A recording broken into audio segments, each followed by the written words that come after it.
and welcome to the Graphics Lab. My name is Cinnamon, and I'm a Graphics Lab Associate. In this 3-part tutorial, I shall guide you through the entire process of how to create halftone images in Photoshop and screen print them by hand.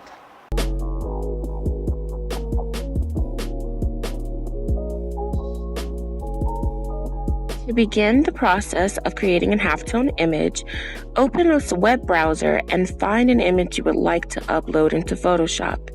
It can be something of color or black and white, but it needs to be an image with values and shading. If you are Googling an image, right-click the image and then click Save As, and the Save As window should appear. From here, choose an area for which your image can be easily retrieved from. Click Save and open up Photoshop. Click the File tab. Click Open. Once the Open menu comes up, locate your file and then click on it. Hit Open afterwards. Once the image loads into Photoshop, click on the Image tab and go to Mode. Click on Grayscale, which should make your image black and white. Click on the Image tab again, locate Mode, and this time click on Bitmap. It is important to use Bitmap mode because you can control how many dots per inch you add to an image. Dots per inch, or DPI for short, is a measurement of printer resolution, how many dots a printer can place in 1 square inch of an image. The higher the DPI, the higher the resolution of an image. The number of DPI needed is strictly dependent on how many lines per inch your screen has. Lines per inch, or LPI for short, is how many threads per inch a screen. When the bitmap screen appears, make sure that your output matches your input, and that under Method, you click Halftone Screen. Then click OK. The frequency is the dots per inch of your image. Make sure that the lines per inch and the dots per inch match up. Make sure that the angle is set to 45 degrees, because black ink set to 45 degrees gives you the best image. Under Shape, click Round, and then hit the OK button. To save your image, go to File, Save Image As, and then type in the name of your image. Save it as a PNG file so that it's easily transferable to the next computer. Then hit the Save button.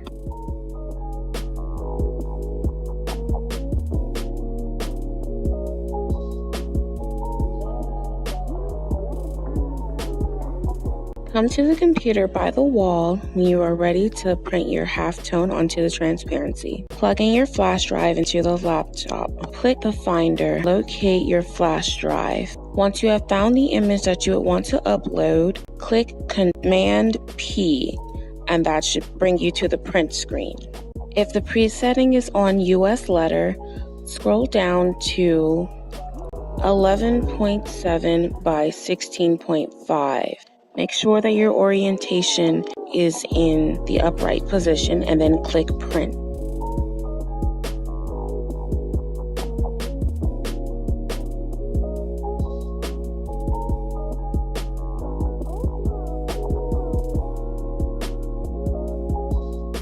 The materials you need for the rest of the screen print are as follows: 1 5/8 wrench, a pair of scissors, a rubber squeegee, your transparency, some plastic wedges, your screen of choice, the ink, gloves, and the screen printing metal frame. We want to make sure that we can adjust the screen, so we must undo each corner of the frame. Take your wrench and position it to adjust the frame.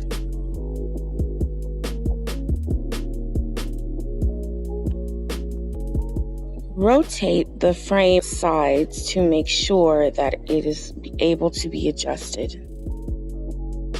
You want to place two frames side by side and then adjust them to make sure the screen can be cut.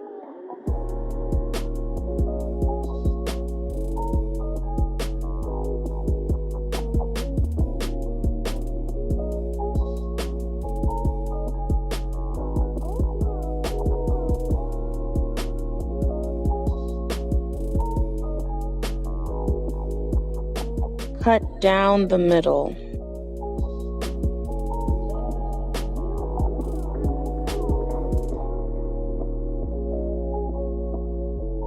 Now take the wedges and insert them into the frame.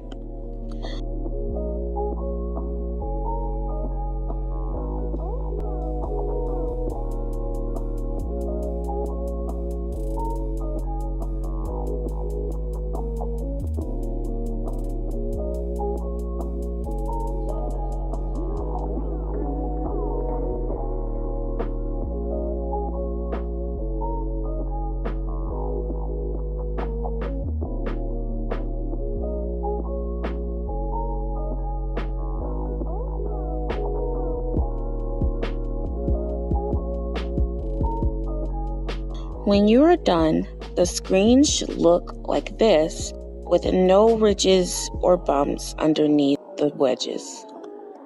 Take your wrench once again and tighten the screen this time. To make the screen taut, you want to pull back on the frame side and adjust while you're holding the frame.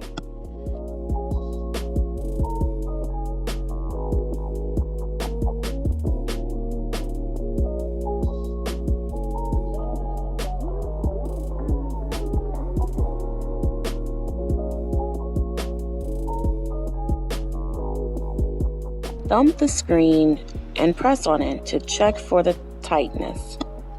You want there to be little to no give, and you also want it to have a slight thumping sound. Next, take the scissors and cut the remaining screen silk off.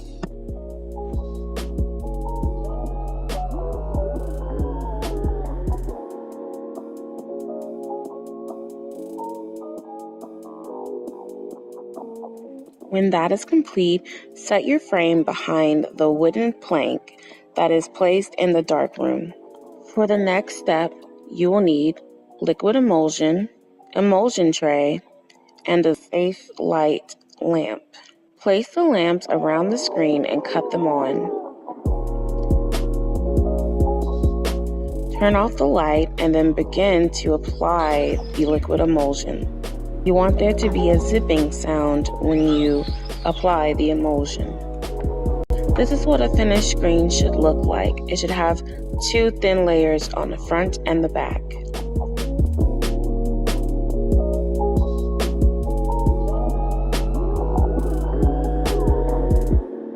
The next step is to wash away the liquid emulsion. Wash the front and the back evenly with cold water.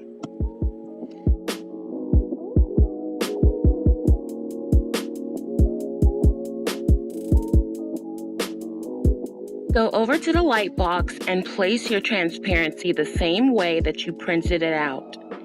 Place the metal frame on top of your transparency, then close the cover. Cut on the light box and make sure that it's set to 37 seconds and nothing more.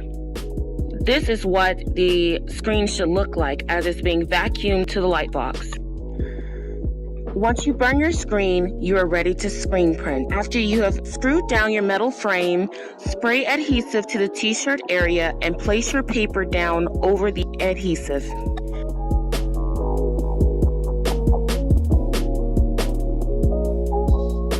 Take your ink and get ample amounts of it on the paddle. Spread it along the bottom of your frame.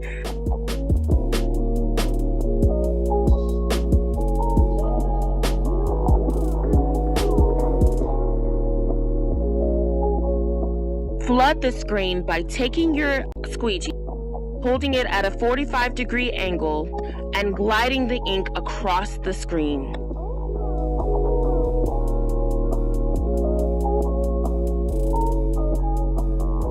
Then place your screen down on top of the paper.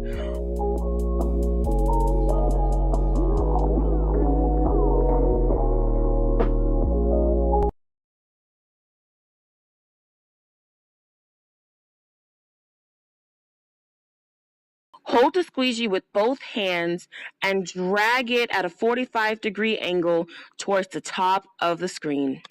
Gently lift up the squeegee and place it back at the base of the frame. I suggest doing this twice for liberal saturation of the screen. Here are the final results of the screen printing process. Thank you for watching.